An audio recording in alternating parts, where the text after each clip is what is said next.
Hey all, welcome back to another episode of The Yappening, Magic the Yappening. I don't know, haven't really come down to a title on this, but today we are talking about some game changers. We took your guys' feedback, we took some of Wizards' feedback, and we decided to tier list them. I'm going to pass it over to Devin because he is the mastermind behind this one. Yeah, so what we did is we took a giant list of cards coming from a couple different places. We took every card that is currently banned in Commander, every card that has ever been banned in Commander before but is no longer banned, any card that used to be a game changer but no longer is, any card that has been mentioned in any of the bracket discussions made by Wizards, and then just a bunch of cards that either you all submitted that we want to talk about or get talked about a lot in general. So that's the list that we have. It's a lot of cards, so it's going to take a minute to get through them all. But yeah, that's what we're dealing with right now. Okay, so I think the most efficient way to start would be there's definitely some clumps of cards that we can talk about as a broad general group just to help us move through this list of, what is it, like 80 cards? It's close to 100. And there's a couple cards in here that are meant to kind of be fence posts for like groupings of cards. But as those come up, I'll talk about them too. Okay. All right. So first off, I mean, we're going to touch on the big whammies, the Power 9. Our first card is Black Lotus. I don't think we really need to talk about this. I think it's just not up for debate. Let's do it this way. Is there any of the Power 9 that you think shouldn't be not up for debate? I think when it comes to the ones that are banned, that is correct. Technically, there is a card on the Power 9 that is legal in Commander, and that's Time Twister. But I think Time Twister is perfectly fine for Commander. But yeah, when it comes to Black Lotus, the Mox's Time Walk, Ancestral Recall, I don't think much needs to be said. You either play them or you're playing at a disadvantage, or they are just so insanely overpowered for what they do, like Time Walk, that they're just not okay, right? Different era of Magic. What about if they were put on like a 5 CMC body that had flying and ward too? I think then we're talking about something that's probably okay. I mean, we've had Arcanus the Omnipotent for years. I don't think Archmage of Emeritus is changing that conversation much. Yeah. But the next card, not everybody actually, I think, knows this card from even people who play Commander, but it's Karakas. Yeah, so Karakas is a legendary land that taps for 1 white, or you can tap it to return target legendary creature to its owner's hand. Okay. This card was just not designed with Commander in mind at all, right? No. It breaks how Commander would function, which is why it's here, despite it being a legacy staple. Shout out if you know. Did they printed the last in Double Masters? Something like that? It was a Ultimate Masters. It had a reprint. I owned one for a long time. It would be nuts in Abigail, but we're not here to talk about what cards we want in what decks. It would be nuts in it would be a staple in every white deck because it either just shuts out Commanders completely or becomes one of the most abusable things in the world. Like, I have used this to bounce Vencers repeatedly to my hand in Vintage Cube and just recasting a Vencer every turn. Like, at that point, what do you do? You know? Yeah. It's gross. It's not an okay card. So the next one is also, I think, a card that not a lot of people know, which is Limited Resources. This is a 1-mana white enchantment. When it comes into play, each player chooses 5 lands they control and sacrifices the rest. And as long as there are 10 or more lands in play, players cannot play lands. Yay. This was just not a card that was designed for multiplayer in general.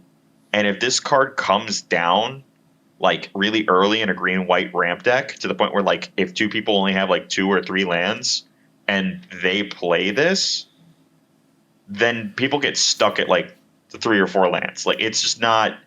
It's not a card that functions in multiplayer. It's already an annoying mass land destruction card outside of that. So I think this is also just not up for debate at all. It just does not work with Commander. It seems like the cards that are like very obvious multiplayer was not thought of because there was no multiplayer format on the card. Like, while they are fun on like jankier cards, like this is actually game breaking. Yeah, it doesn't work. Speaking of game breaking cards, though, Shahrazad is the next one. I actually own a copy of Mathematica Shahrazad in my deck where it's like you play 2 to the X power of games of Magic within a game of Magic. I don't. I think this card. Personally, I think it's not up for debate either. It just doesn't. Sub games in Magic just don't work. It doesn't function. What's that one red card where you flip coins? Mage contest? Or is that the life? No, isn't there one where it's like you flip a coin and then like if you call it correctly, like your opponent loses a life or something like that, and then you guys can keep playing back and forth? Is it Goblin Game? I think so. I can't remember. Coin flipping has unfortunately become a staple of Magic. It is what it is. But that's like the kind of okay version of a sub game, not one that requires you to like take a portion of your deck, manage a whole different thing. Like it's a game of chaos. You're taking up 8 seats at the LGS instead of 4 because you're scooting over to play a sub game. Yeah, honestly, this card for me falls into some of the cards that are just banned everywhere. It reminds me of the physical dexterity cards, like Falling Star and Chaos Orb, which require you to like physically manipulate a card and the results of the game change based on that. I think this is just a level of management that aligns with the philosophy of just not allowing cards like that. So, yeah, Shahrazad, we're never getting it back. No. Keep it out of here. But now we're starting to get some real conversation points. Emrakul the Aeons Torn. Rare. So why was this banned? So let read the effect and then let's talk about why it was banned. Yeah. So where are you? Okay. Emrakul the Aeons Torn, 15 mana, colorless, legendary Eldrazi, 15/15. Cannot be countered. When you cast it, you take an extra turn. It has flying, protection from spells that are 1 or more colors, and Annihilator 6. And when it is put into a graveyard from anywhere, it shuffles that player shuffles their graveyard into their library. So this was back when this was banned, because this was banned a long time ago. It was one of those things where a lot of decks were just turbo to Emrakul. Or, you know, back when like Show and Tell and I think Sneak Attack were a little bit more prevalent, like this was the thing to do with it. Personally, now I could see Emrakul as a game changer. I'd almost like it to be, because I love Emrakul. And I think EDH in general has become a lot more fast-paced compared to when this was banned. And Wizards has actually talked about this too. So my personal take, I think it should be a game changer. That's where I mean, didn't they bring down the human braids? And this kind of creates ball minion. Like this is, I feel like this takes a lot more to turbo out than, I mean, not a lot more, but it takes more than just a dark ritual to turbo out, unlike braids. So it kind of like, if braids is going to not be braids is going to be unbanned, I feel like this also has to, like, because what your fastest way to get this out is some way to pitch it and to reanimate. And you have to be able to reanimate it at instant speed because it has a trigger to shuffle itself back in. Yeah. So you specifically need, like, I think it's necromancy is the easiest way to do it, but that's still, we're talking about a lot of work. So the easiest way is to show and tell it. Yeah. But then you don't get the extra turn trigger because you're not casting it. Yeah, same with like Kona, the dog, where you can just put it down from your hand. Yeah, but then we're just, we're dealing with a big idiot on board, and we aren't dealing with the immediate extra turn component. Big, powerful cards should have big, powerful effects. I think Wizards just said that. I'm kind of the same belief. Yeah. To me, this falls in the World Fire category, right? Yeah. I agree. But I mean, I'd love to see it. I'd love to run it. I mean, that was the first set I started playing in. And I have a judge foil of this, so I would love to be able to put that in a deck. I have one somewhere. Devin's doing market manipulation. Always, man, always. All right, next is Golos, Tireless Pilgrim. I was really new when this got banned to Commander, and I just thought it was banned because it was so like boring, and then like they banned Joda, or they made Joda, who is now like the 5-color boring commander. Yeah, and then you can pay what is it, 7, one of each color, and 2. Exile the top 3 cards of your library, and you can cast them without paying their mana cost this turn. It's gross. Oh, for sure. I remember when they banned this, and I agreed with the decision. I just disagreed with their reasoning. Their reasoning was that like it was just becoming the go-to 5-color commander. But that's like, to me, that's not enough of a good a reason. And they did talk about the fact that like it discounts commander tax every time it comes out because it gets the land. But I think it should be banned just because of what it can do. I don't think this is never a fun commander. I think if we still had banned as a commander, that's where this card would belong. Because I think if this card's in a deck, it's fine. I just don't think it can be a commander. But since we don't have that, I personally say keep it banned. Because it's what, 12 mana to make it do its job? Get 5 and then if 7. If basic, I think that'd be a little better. But any land, yeah, any land 2 makes it, a little bit, arguably a little too good. So yeah, banned as commander if it was possible. But I think this card should stay banned. It's pretty egregious. All right, next one is give him the bird. His full name. Nadu Winged Wisdom. Fuck this card. Yeah, I think cool in theory, but you can't trust people. No, I don't even think it's that. This card is so messed up, even just in the 99, let alone as a commander. This card was just designed poorly. That's what I was going to say. I was going to say this card feels like one of the most tangible and prominent effects, like negative effects of like product crunch, of like shipping 6 sets a year. Like there's no way this got QA'd to the level it was supposed to. I heard a story about this card actually having a different effect, like in early QA, and it was even more busted than it is now. I forget exactly what the effect was, but yeah, this card is kind of emblematic of we need less sets a year because they need to QA more.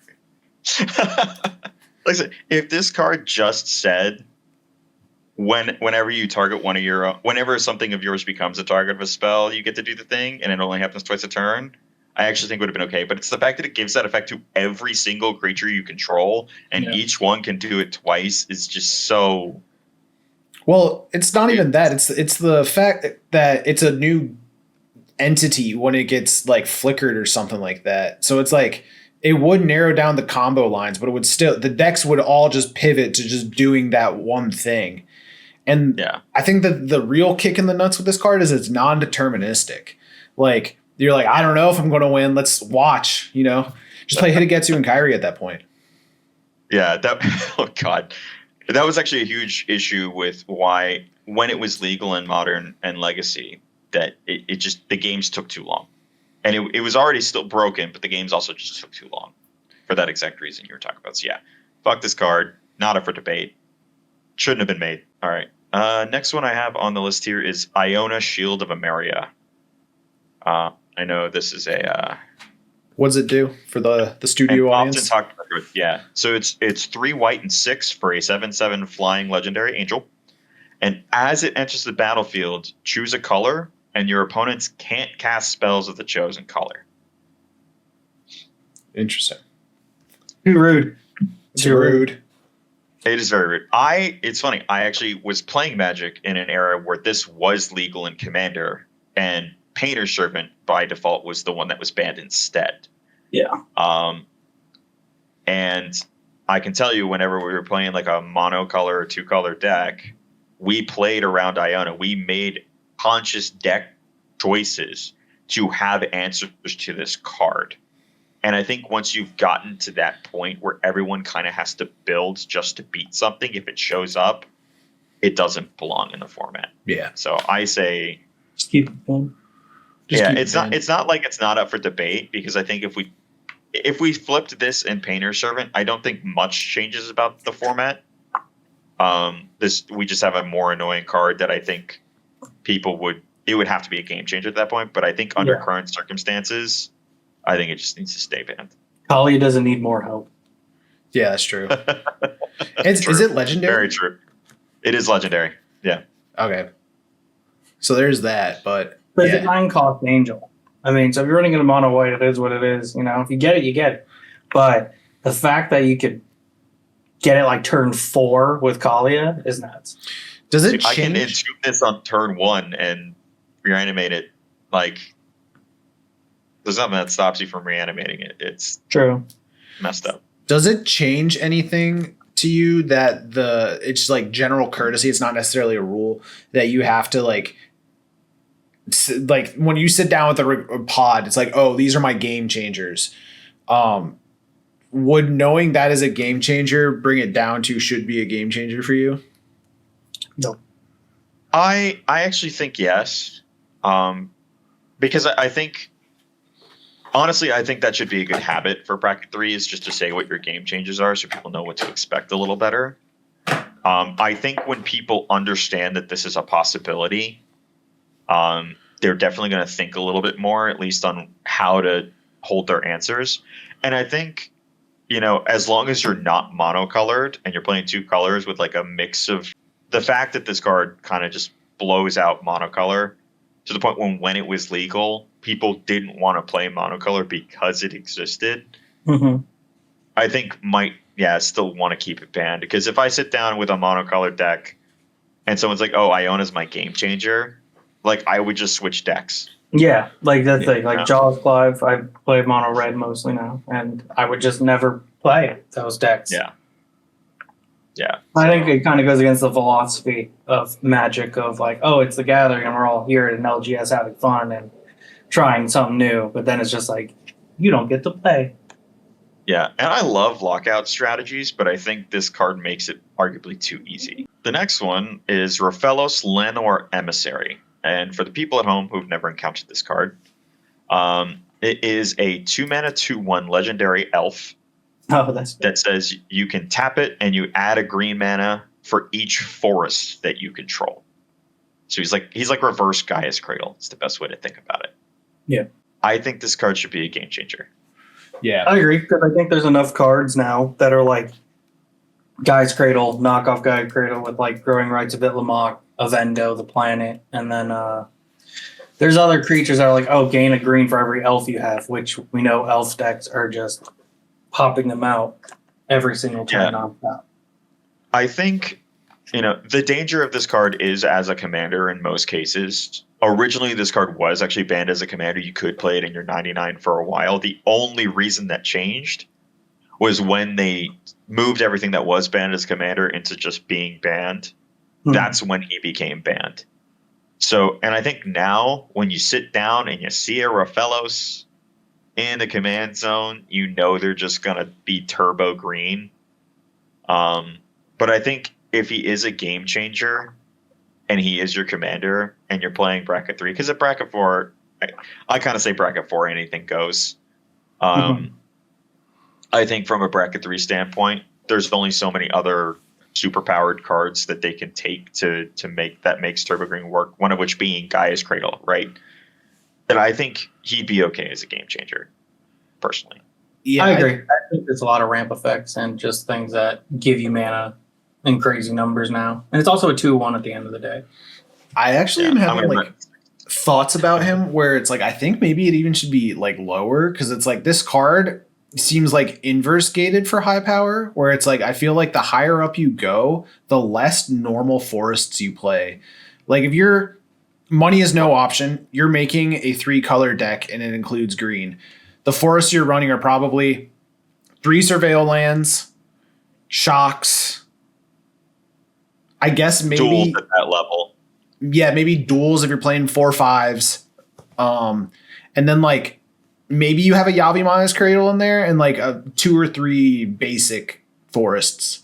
So it's like, is it really that egregious to think that some person, that's 10 lands. Let's say that like a normal amount is like 35 lands, or let's just truncate it to like a third chance. Like realistically, how many like forests are you getting out, in 10 lands, Is it really that egregious that a player can tap for this much? Like Bloom Tender's 2, and I feel like it's more consistent. It doesn't make as much mana, but I was gonna say, I think in a 2-color and 1-color deck with this card, I think this card is definitely has a much higher ceiling because you are more likely to see more force when you lean into this card. I think as you add more colors, it does get a little bit diluted, but I also think the existence of Yawgmoth now compared to back then does change the conversation, because now if you have Yawgmoth and you have this, you make a bajillion mana, right? However, you make mana equal to the number of lands you control. So I think for that reason, probably still on the game changers list, because there are different interactions. So same thing with like Dryad of the Elysian Grove gives all land types, right? Yeah. Yeah, so there's effects that kind of twist the drawback, if you want to call it that, of this card, that I think it should still be on the game changer level. I think the Circle of Dreams Druid kind of pushes the envelope farther than this card is kind of what I'm getting at. Like the decks that do run Circle of Dreams Druid are not tapping Circle of Dreams Druid for, I don't know, how much mana do you think this Rofelos is going to tap for? Usually 7. I think there's a lot of Circle of Dreams Druids decks, or decks that run Circle of Dreams Druid, or even like Growing Rites of Itlimoc, Druid, that will like tap for more than 7 mana, not infrequently. Yeah, Priest of Titania is another good example too. I think like when we're talking elf decks, which this card is generally going to be for, I feel, or just like big green stompy decks, that those cards do have a not quite, I think, the higher ceiling, but definitely a little bit of a, I don't know. I think this guy's floor is a little higher and his ceiling's a little higher, which I think it like edges him a little bit above those, but I don't disagree. I think in most games they're gonna feel about the same, unless strictly you are mono green. Yeah, I'm staking my claim. I'm staking my claim as he should be like top of questionable, but in that I think his floor is higher, but his ceiling isn't as high as like a Growing Rites or a Circle of Dreams Druid.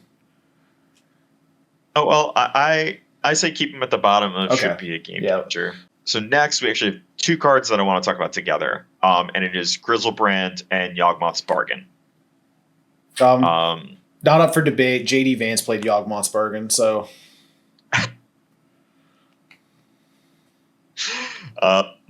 To me, yeah, it's the same thing. Like in our game changers list, we talked about Necropotence being arguably one of the best cards in the format and probably should be banned.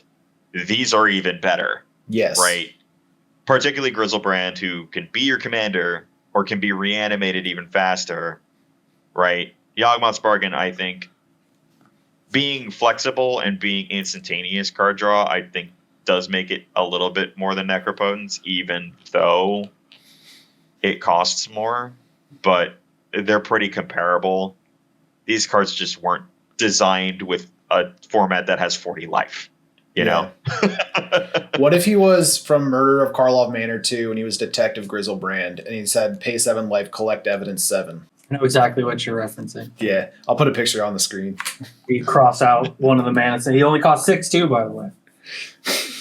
That's wild work. And the guy lost his mind. He was like, that's what I'm talking about. This is why we're here, baby.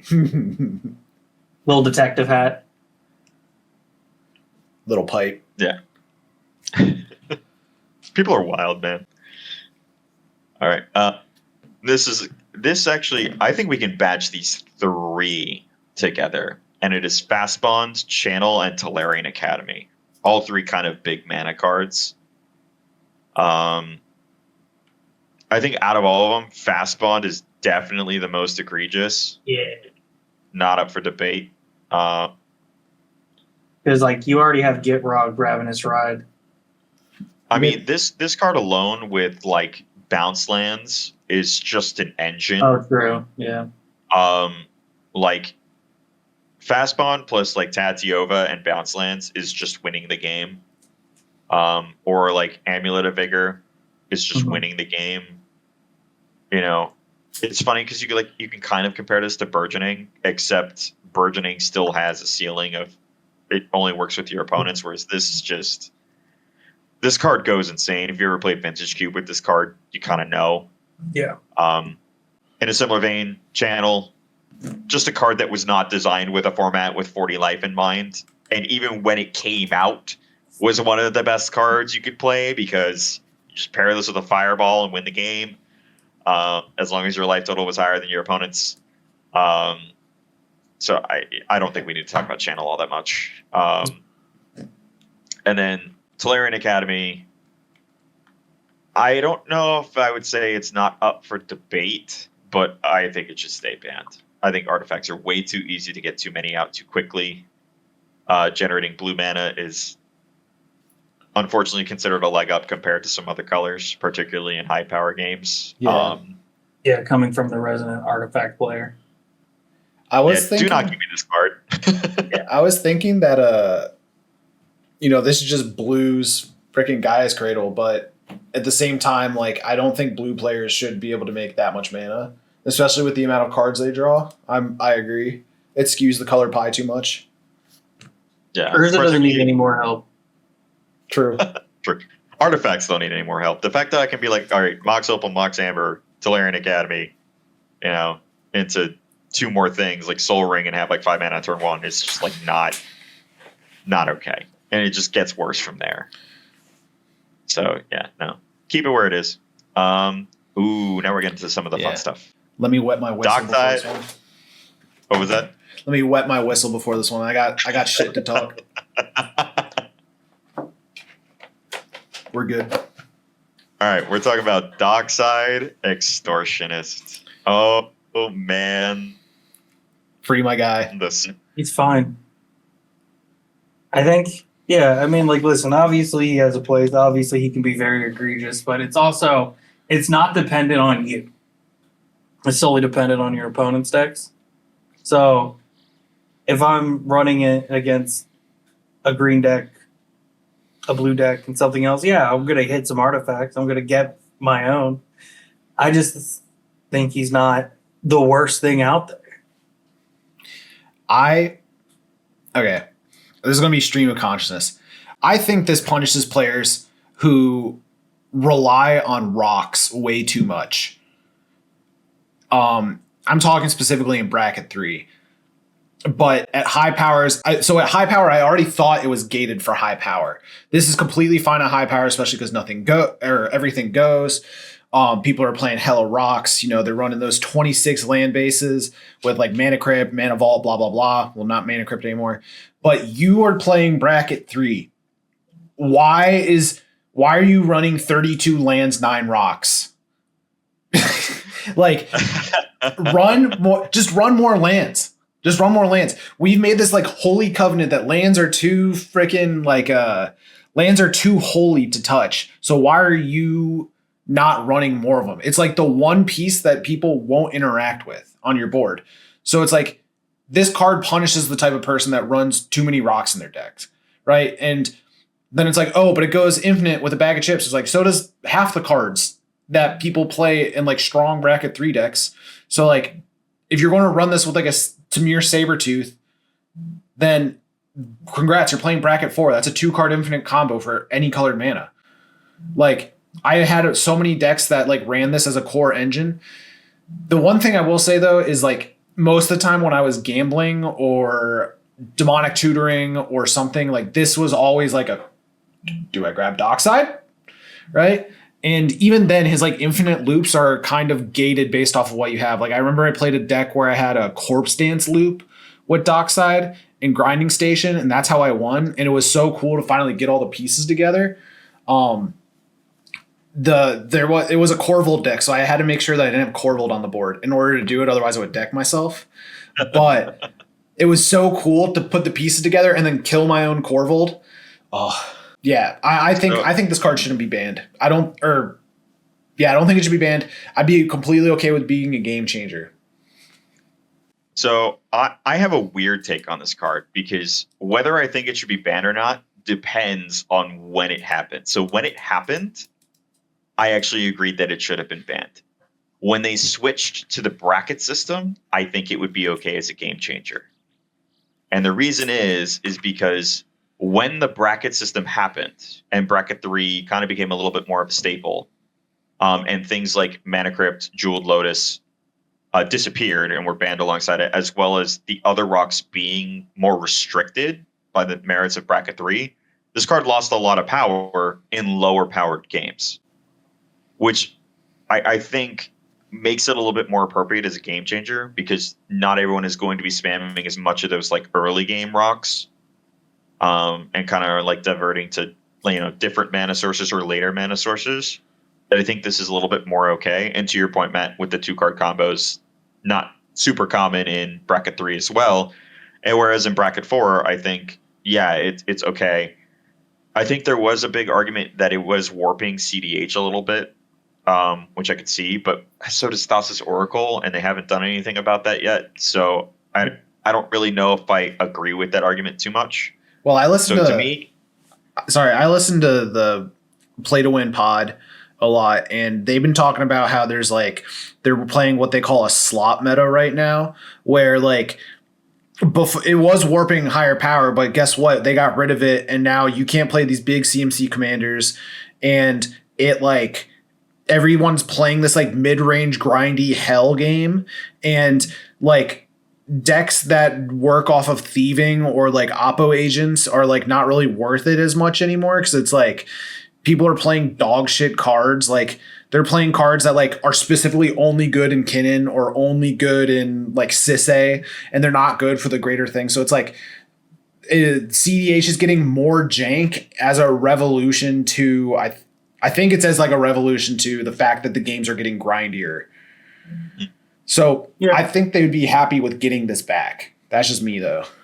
Yeah, I mean, I agree with tack onto that with what Devin was saying is they also got rid of a lot of the big rocks, you know? So there's less, it's going to ultimately net you less anyways than you would normally see early in a game. Yeah, so I think game change is appropriate for this at this point. As long as like the bracket system exists as it does, right? Because I think before it was a little too egregious, because there was just, you saw so many more mana vaults and so many more mana crypts. Yes. Like, it just, Like turn 3, more than likely everyone has at least one of those two on the board. Yeah. Yeah. All right. So the next one is also kind of one that gets talked about a lot is Hullbreacher. Bring my boy back. I've memed about it and said that. I don't think this guy should be brought back. Oh. He should totally be brought back. He's going to happen one time. And then everyone's gonna think differently and shoot him in the face. So I'm torn about this card because I've often made the comparison to Notion Thief and this card, where when they are used the way they're kind of like not intended, because they're designed to punish extra card draw, but because of how they interact with wheels, they're essentially a win condition. I think the difference breaker for me is the fact that this costs 1 less and is only 1 color compared to 2 for Notion Thief, which means it can show up in a lot more things a lot more consistently. True. I just think that let's go back to the Ristic Study Smothering Titan debate. 1 gives you mana, 1 gives you cards. And you don't have cards, you're not really casting anything with your 40 mana. So, well, here's the differing situation though. If I cast a Wheel of Fortune and this out, I have the cards, and that's the interaction. That's the problem, right? Yeah. That's actually the reason it's here. I get that, but I feel like blue has less wheels than a lot of other colors do. Especially, it has all the time twisters. It has time twisters and stuff. It has Windfall, which is Echo Bayon's timer. Windfall. What is it? A Wheel and Deal. There's so many, man. There's so many. I think it's fine. The thing that ultimately pushes it over the edge for me is I don't think blue players should be making green player mana by themselves. Actually, I've heard an argument from a lot of people that if Hullbreacher was in white, it would actually still be legal. I've heard a lot of people make that argument. They kind of need the help. Like, if this operated more like Smothering Titan, right, and it was like basically just an upgraded alms collector, some people were saying that it would still be legal. I don't know if I would still agree with that, because I think it is still going the line too close. But I have found that to be a very interesting argument, that if this was in a different color that wasn't red or blue, it might have been allowed. It does need to go, like, it does need to, like, another color in that case in order to be really disgusting. Whereas, like, it's just normally disgusting if it was, like, in a mono white deck, or like a deck that didn't have access to wheels, which is literally, I think, only white and green. Yeah, green doesn't really have any. Black has very few, but it does have a couple. It does. Dark Deal. Yeah, I think that's like the only one I can think of. Yeah, it's the only one I can think of right now, too. Is Narset part of Veils in this list? She's a game changer. She's already a game changer, so no. Gotcha. We already talked about her. But yeah, I think him being the most egregious style of this effect, I think kind of justifies it. But, well, actually, while we're on this subject, let's talk about Leovold. Hold on, let me pull them up. Or do you want to read them for the class? I can read him for the class, because this was a very weird time for Magic. So he is Sultai mana. He is blue, green, black exactly for a 3/3 elf advisor, legendary. And he says each opponent can't draw more than one card each turn. And he says whenever you or a permanent you control becomes the target of a spell or an ability an opponent controls, you draw a card. You may draw a card, so you can't even deck yourself out with this. This is the fucking... You remember what I was saying in the most recent video? These videos aren't coming out in chronological order, so I'll say it here. I feel like the progression of most Magic players when they get into Magic is they get their precon, and they're picking their precon because it's like, oh, I like Captain America, or like, oh, I want to build squirrels from Bloomborough, or whatever the fuck. You build your first commander, you go, you see how degenerate other people can play the game, and you're like, I want to build a strong deck. And then you climbed the mountaintops. You build your Atraxas, you build your Kalias, just generic overpowered deck. And then you actually play against that, and you get RNG'd one too many times, and you get a bad hand. And then you go on your villain arc. Your third deck is always your villain arc deck. This is just your Sultai villain arc deck. Somebody else in your pod already made Baral, and you don't want to copy them. So this is your third deck. You're not fun. You're not going to have fun. You're not going to let anyone else have fun. You're going to play this deck 2 to 3 times after spending like $500 buying it, and then never play it again. And then pick pieces out of it in order to put it in other decks. Listen, sometimes about sending a message, dude. This is sending too much of a message. Like, funnily enough, because I've been playing this game for way too long, I played when this card was legal for a period of time in Commander, as a Commander. And that anytime someone sat down with this card, the game just became very unfun very fast. Because not only was their entire goal to try and wheel you, which you have blue, so you have a lot of options. But it was also interacting with any of their stuff suddenly became a pain, right? It was, there were not exactly the reverse of Nadu, but it had that Nadu clause where it's like, yeah, targeting my opponent's stuff gave them advantage automatically. It's not like it was a ward cost or something. It's the heuristic study problem. Yeah, and it's having both of these effects on a commander that, is cheap and is an elf. So you get randomly weird good synergies too. And it's only 3 base CMC, bro. And green. Yeah. I've been in a green deck, and I've been willing to pay 12 for my commander. You're talking to a guy who's played 20 for Joseph. Exactly. Yeah, I'm not going to say that it's not up for debate at all, but it is definitely on a keep it ban. I would keep it below Hullbreacher. I know we're not at that point where we're like trying to space out the tiers, but I would put it below Hullbreacher. He just sees the means of the production of card draw.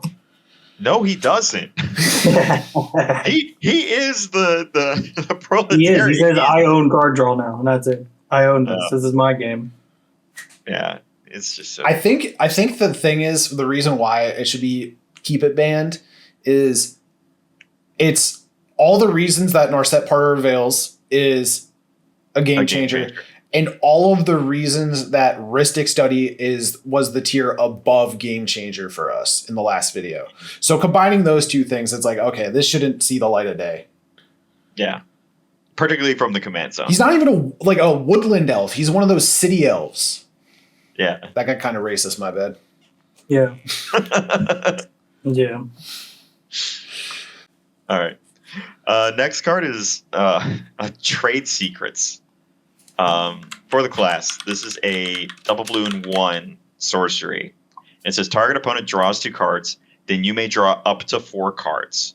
That opponent may repeat this process as many times as he or she chooses. This was just not designed for multiplayer, and that is why I say it's not up for debate. That's fair, because I could just see this going around the table and everyone drawing half their deck and saying, okay, I finally got an answer, we can stop. No, it's not the whole table. It's you and one other person. Those other players don't get to have fun. Right, but it is only with you. You say you can draw 2, I can draw up to 4. Then you can draw an additional 2, and I will draw an additional 4.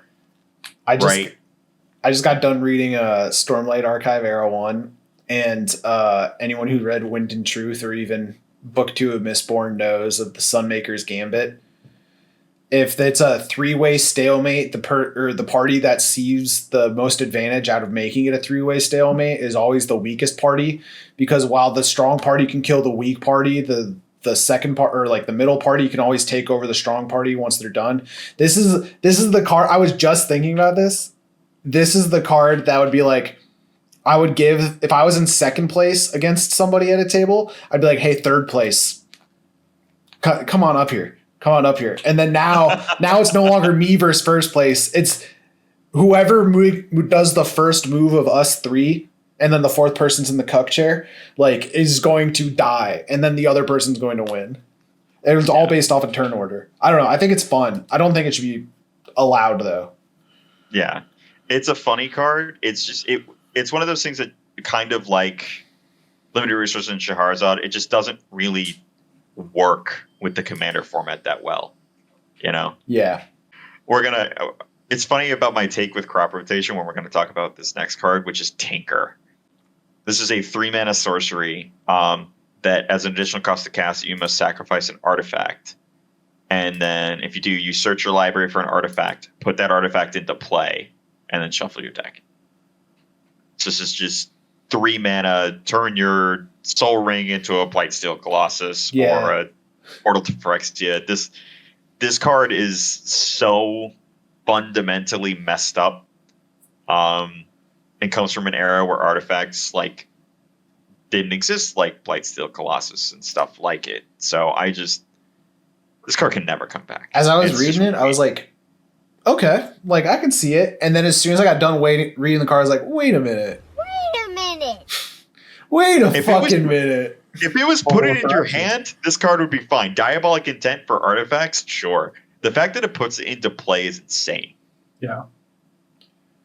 Because there is another card that's similar called Transmute Artifact. Yeah. But it makes you pay the difference in mana cost. Otherwise, it's just Entomb, you know? Thank you, QA. And that makes all the difference. So, yeah. I don't think we need to talk about Tinker that much. It's very, very evident. Ooh, yeah. This is another one I think a lot of people don't know. And this is Erayo Soratami Ascendant. That's the flip one, right? Or the double? Yeah. One, yeah. So it's blue to 1 for a 1/1 Moonfolk Monk. Legendary, too. It's important. It's flying. And then whenever the 4th spell of a turn is cast, you flip her. And on the backside, she becomes a legendary enchantment that says counter the first spell played by each opponent each turn. Moonfolk do weird shit, bro. So OG Jin-Gitaxias. But like... Well, 2nd gen Jin-Gitaxias, but the OG version. Oh. Yeah, but comes down way earlier and just does messed up stuff. There was a window of time, again, me showing my commander age, where this was only banned as a commander. And there were decks where their goal was to put this into play as soon as possible. Because with all the like ritual-esque rocks and stuff that we have now, you could flip this on your first turn. Yeah. Ornithopter, Moxes. Yeah. All we just go like lands, Lotus Petal, cast her, Ornithopter, Mox Opal, she's flipped. Done. Like, it's just not. It's not okay. Not fun.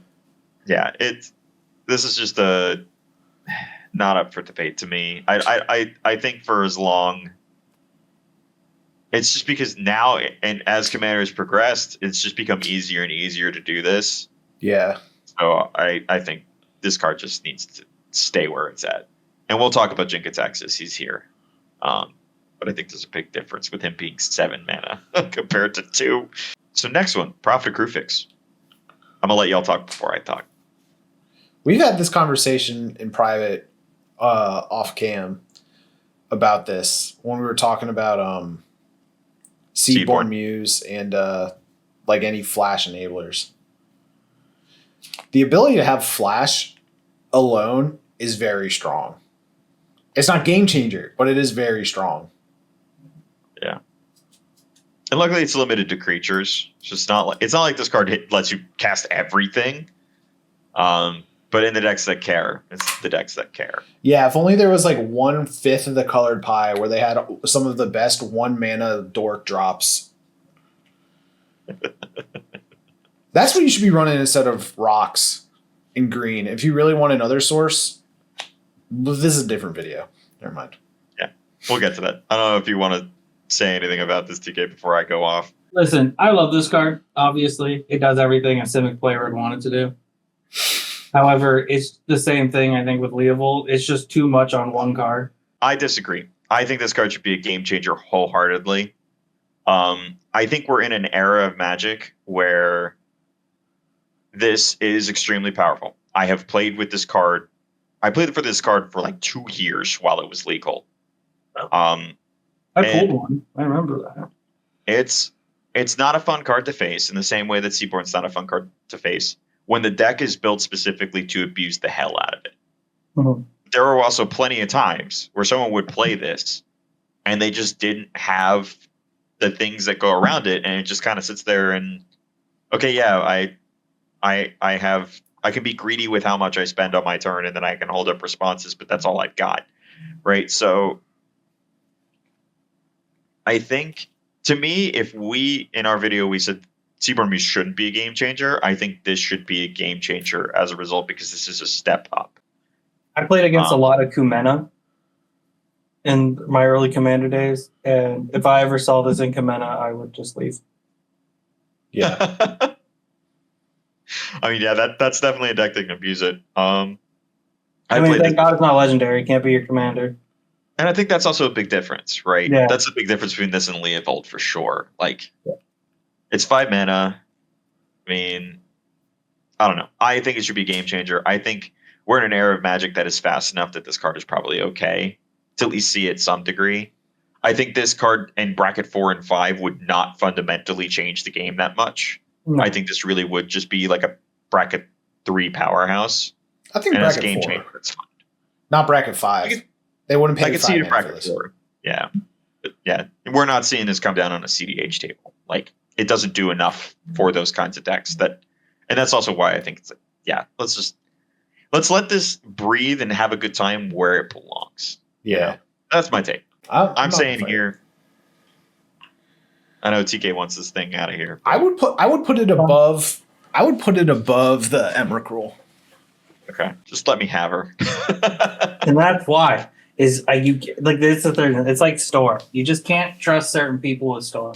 And it's the same philosophy here. Hey man, if we talk about our game changes ahead of time, you'll know what I'm up to. Just punch me really hard as fast as you can. I know what you're up to always. It's shenanigans. It is shenanigans. Speaking of cards that I want to see back, we're going to talk about Primetime. Primetime is he is the guy that was at the convenience store that was just at the wrong place at the wrong time, and he ended up in jail because of it. He didn't do anything wrong. Free my guy. That's just too abusable. I mean, I agree. I want him back. Trust me. I would play the shit out of him. But I just can't trust that people would play him ever in good faith.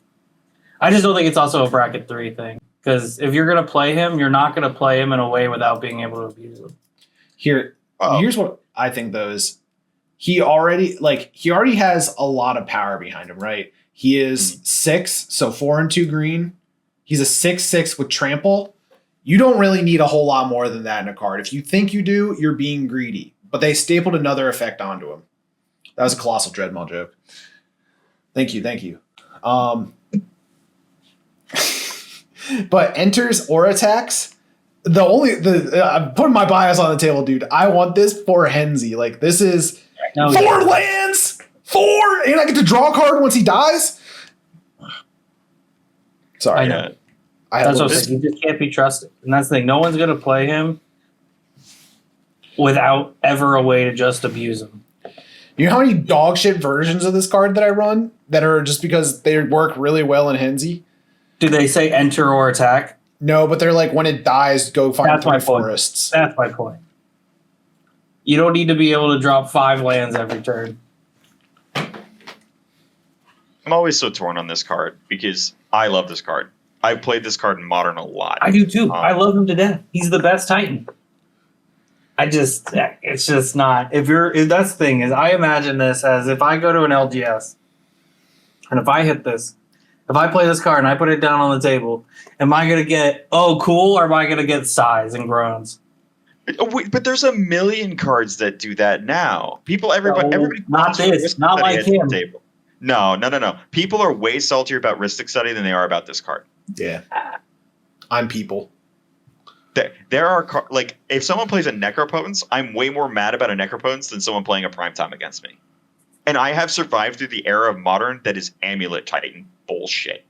Okay, yeah. I am triggered by this card in Modern.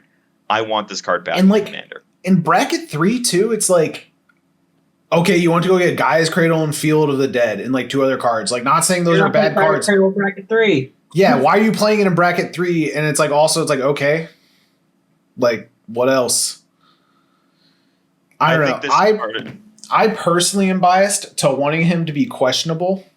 If they reprinted him and they said basic lands, I'd be like, all right, fine, and I would drop the Crusade. If they took him out of maximum security and they gave him house arrest, I'd be completely fine. Yeah, I think he's so borderline between whether he should be banned or whether he should be a game changer. I don't hate the questionable slot. Because I also know I'm biased. I would play this card all the time. Yeah, so would I. But that's the thing is, I know I can't be trusted with it. That's my point. Is if I can't even. That's the thing. If I'm playing him, I know I'm going to do some bullshit. I just thought about playing the Tifa that gives you extra combats with double strike and having this on the field. I mean, this card does spicy stuff, man. It's one of those things that it's like, am I more salty about seeing this? I would be more angry if someone cast Biorhythm or Sway of the Stars on me. I would.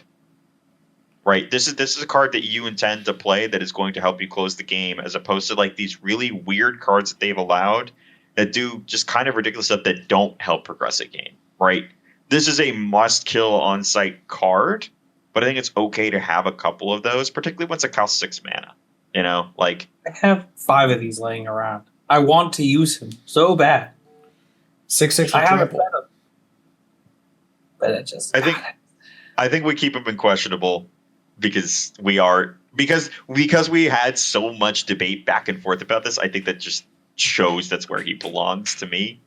I don't know if you guys want to say anything different. No, I agree. I just listen. If I can't trust myself with it to do fair things in bracket 3. I feel like I'd be underplaying it every time. I feel like it's just 2 lands. It's 4 lands a turn. Don't worry about it. I don't know. I feel like listen, why would I not put that in Dinos? Give me one reason not to put that in Dinos. I can't give you a good one. Exactly. Play it in Dinos. It's great. Big cards should do big things. But I don't know if this is, to me personally, I think this is below Prophet of Krufix. Really? Prophet of Krufix, cumulatively, is giving you more mana. But it's not permanent mana. And I think that's a very, very, very big distinction. But it's giving you flash too, so it has permanent after effects. So, well, and here's the other thing. This gets you cards. This card functionally has card advantage, except it just brings it to play. Prophet of Crucifix does not provide you card advantage. I mean, think that's a huge difference. What more do you want Prophet of Crucifix to do before this can go above Prime Titan? Do you need it to suck your dick too? He just wants it to draw him cards, just like you do. But here we are. Yeah, Prophet of Crucifix is fine. I think it makes the game too one-sided too quick. The green players are already doing this. You're already casting Gruul Signet, Farseek into fucking 3 visits. TK. Yeah, you're right. Let's see. What? First off, why are you playing Gruul Signet in a green deck? Yeah, TK. I don't have Gruul Signet anymore. Yeah, you do. No, I don't. I have Arcane Signet. That's someone in the comments will let us know. You played it in a video. No. I played in Thantis one time. I had the prettiest one. He played Commander Sphere in Thantis, and that's what threw us all. Yeah, because I built that deck like 7 years ago and haven't touched it except for adding like Slicer and Alexios. This is why I keep my deck count to a minimum, man. Keep them tight, keep them updated, you know? They don't get lost in the sauce. When I wasn't just buying every card I wanted. I was just like, oh, I got a Commander Sphere. Yeah, that's a rock, sure. The greatest honor I can give it a deck is updating the cards in it. Normally I'll just like build it and be like, yep, this is like from Lorwyn and everything before Lorwyn. Nah, Thantis is an homage to who I used to be. Who we got next?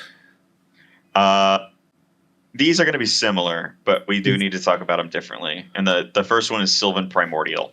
It is a 7-mana card. It is 2 green and 5 for a 6/8 with reach. And when it enters the battlefield, for each opponent, destroy target non-creature permanent that player controls.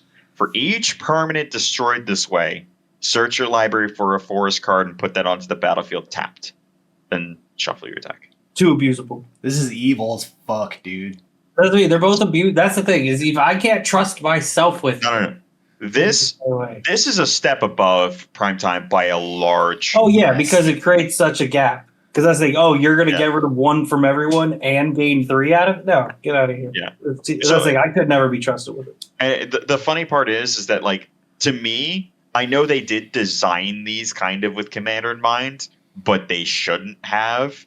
Because in a 1v1, this card is fine.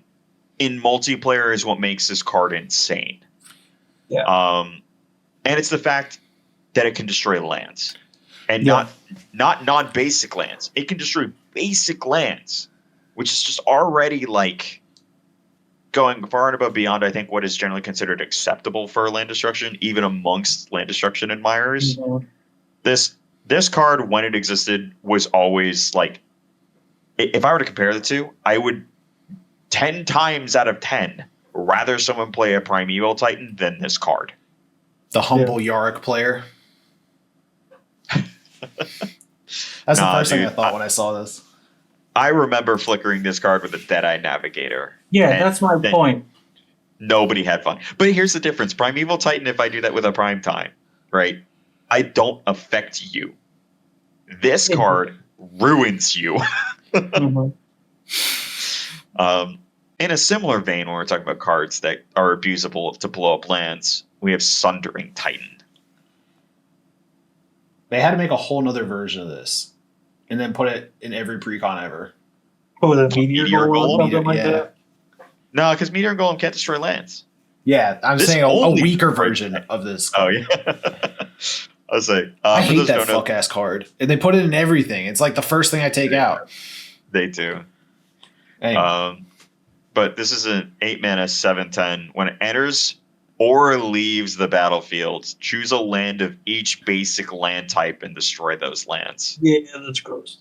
It's weird to me because Wizards actually brought this card up in a bracket discussion about cards they talked about. And to me, this is a card that's just not up for debate. Mm-hmm. It's not. No. Like, it blew my mind they were even discussing it because, like, yeah, it's an 8-mana card, but it's the fact that when it enters and when it leaves, it has the potential to destroy 5 lands at a time. It's egregious. Now, to be fair... Yeah, you play that, sack it to a Phyrexia, alter. Nah, dude, I'm going to play it and I'm going to flicker it, and then I'm going to trigger it 3 times. Yeah. It's just... The humble Now, the corpse fact dance. that you do have to choose that many basic land types, if you can, makes it that sometimes you might have to hit your own stuff, but it doesn't matter. It's... I don't even know why this was a discussion point for them. This card is just mean. It's not even that it's just mean. It's not something that you want in a Commander game because it is such a one-sided land destruction card. Yeah. But since it's land destruction, like I can see this being played in bracket 4. I don't think it's fun. Like I know the idea is like bracket 2 is like, oh, everybody should be able to express themselves.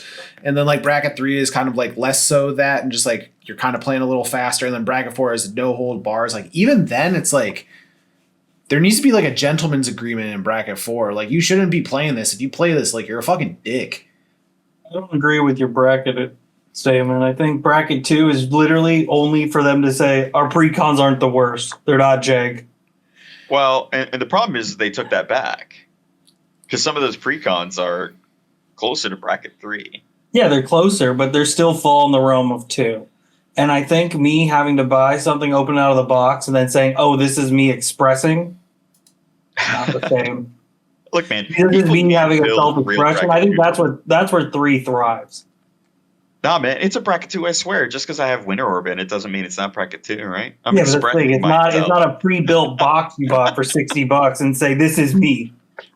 The next card is actually a card that I have thought about a lot, so I'm interested to see what y'all think of this, but it's Balance. This is an old card, probably a card people haven't seen, so I'll talk about it. It's a white and 1 for a sorcery. And it's each player chooses a number of lands they control equal to the number of lands controlled by the player who has the least, then sacrifices the rest, and then they do the same for cards in hand and creatures they control.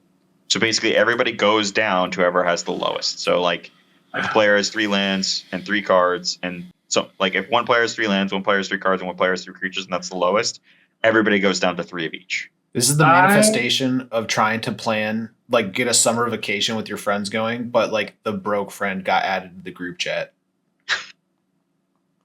I would say... So mean. I'm just going to say this off the rip. I think it's a Salt Mine card. I think it's a good card. I think it can be annoying. And yes, there are ways to be like, oh, I'm playing a sack deck. I'm going to make it that I have everything but my outlet and then sack, fuck you, token player. The land thing kind of hurts, but it keeps green in check. Says fuck you, primetime. But I think it's okay. It's not like everyone's gonna run this. This is like an emergency fallout. Like, hey, this is getting out of hand. I would rather see this than a farewell. This card low-key sucks. Like I probably wouldn't play it. If I'm building a deck with the idea I'm going to get so behind, it's going to make this card so good, I would probably stop huffing paint and then come back to make the deck in 24 hours. But that's what I'm saying. It's a Fallout card, which is what, not like Fallout the set, but it's like, hey, like this is just a contingency to slow the game down and kind of do a little reset. And it hits you too. So, I mean, I don't think it's like I'd be more upset about a farewell than this card. It's so interesting to hear you guys talk about it when I have had both the privilege and the horror of casting this card once or twice in my life.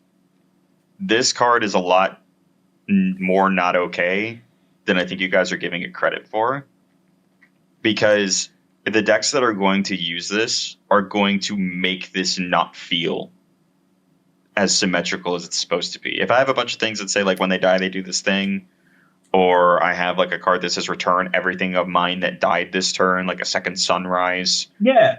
Or like this card all of a sudden turns the game from, oh, we're going to re-regulate ourselves to you guys are now so far behind it doesn't matter. Like I think there was a Vintage Cube deck where I played this and I had a Zuran Orb. And I had like, my opponent had like 1 like dinky creature and I had like 2, but one of which was solid. I sacked all my lands to Zuran Orb, right after floating like I think it was 5 mana. Played this. My opponent we all discarded down to like 2 cards. Went down to 1 creature. My opponent had no lands, and then I cast. I think it was like Second Sunrise, and just brought everything back. Right, like it. And then at that point, the game's over. Yeah, but I feel like combos like that exist today to where you could do something that's quote unquote detrimental to yourself. But like, I mean, it's the same thing of being like, oh, farewell, but I play Teferi's Protection.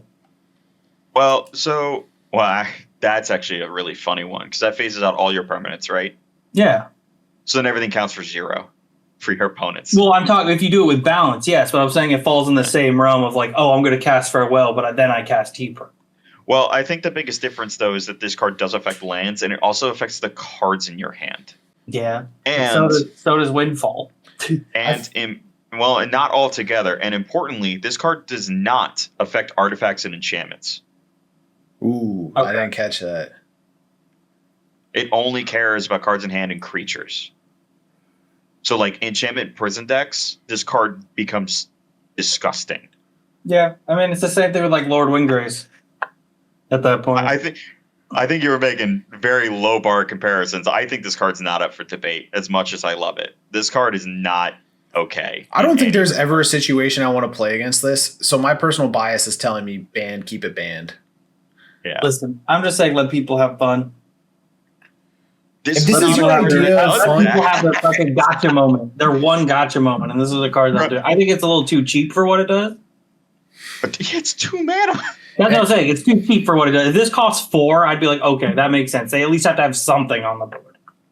All right. Well, I'll give you this to some extent because I'm going to talk about this when we get to Armageddon. I don't trust this card in the hands of unexperienced players. And I know that sounds kind of elitist, and I don't want it to come across that way. But it's the difference between playing an Armageddon that you know is going to win you the game and playing an Armageddon to try and catch up, right? One of those is a lot more acceptable and tolerable than the other. And I think this card is the worst example of a card that you play just because. That should be our first piece of merch is just the words Armageddon Pass.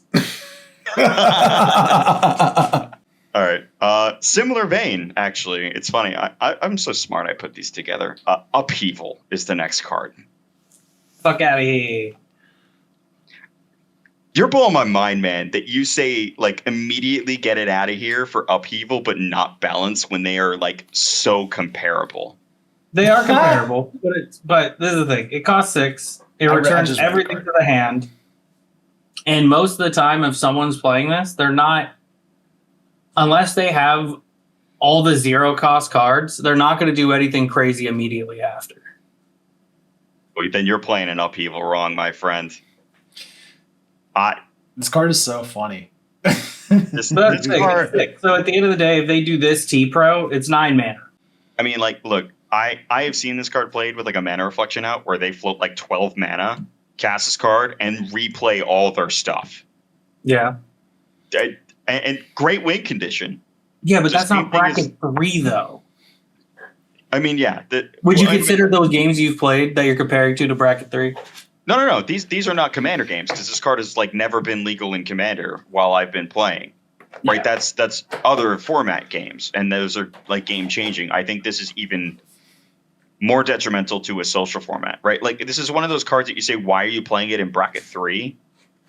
But at that point, it shouldn't be legal even in like bracket 4. Because for the same reason I just described, people will play this as a salt mine card instead of the way it should be played, which is to win the game.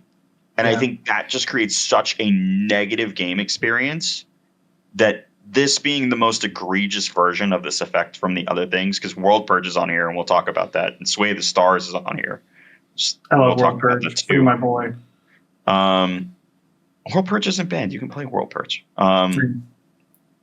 But I think because Upheaval is the most egregious version of those kinds of things, because it doesn't like recreate a true equilibrium, that I just don't think it should be in the format. It doesn't belong in this format for that reason. I don't think you're playing this in CEDH. I don't even really think you're playing this in bracket 4. It seems like even if they made it a game changer, it's just like, all right, I play this, and then, all right, fuck you guys, I'm out at the LGS. That's my point. That guy that you don't want to play with. I think there should be a couple of cards that you straight up play, and everyone's like, why did you do that? And all you do is go, that's... farewell. I would play it if this was legal. I would play it in bracket 4 because it does break the rules of bracket 3 being a mass land denial card. Yeah. But like I think in bracket 4 it would be extremely disruptive. Like we already have Sunder in bracket 4, which a lot of people don't like. Because I have absolutely Sundered and Cyclonic Rift in the same turn, and then people get really, really mad.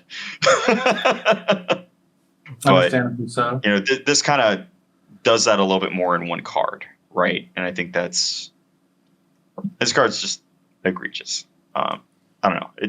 And not that it can't be discussed about, but definitely just on the keep it banned. It's just not fun. It's like balance is just not fun.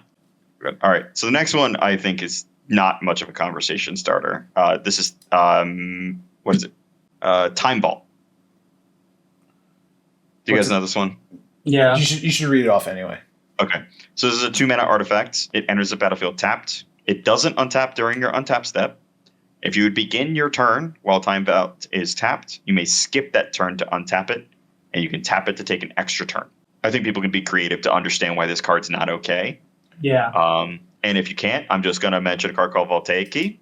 You should look it up. Yep. Mm-hmm. And then you will understand why this card is just right up here, right below Time Walk. Screw this card. Yep. It's cheap, too. It's so cheap. You can do this 2 mana. 2 mana. You can start taking infinite turns on turn 1 if you got the right hand. Yeah, if you get the right hand. That's the thing. I'm not thinking God hands here. Even consistently then, on turn 2 then. if you had this and fucking Voltaic Key in the same hand, you can do this on turn 2. Yeah. Full run. It's gross. It's not okay. All right. Next one actually is kind of a bit of a conversation piece. Paradox Engine. Keep banned. I wanted to say questionable, but like once again, if I can't trust myself with a card, it probably shouldn't be there.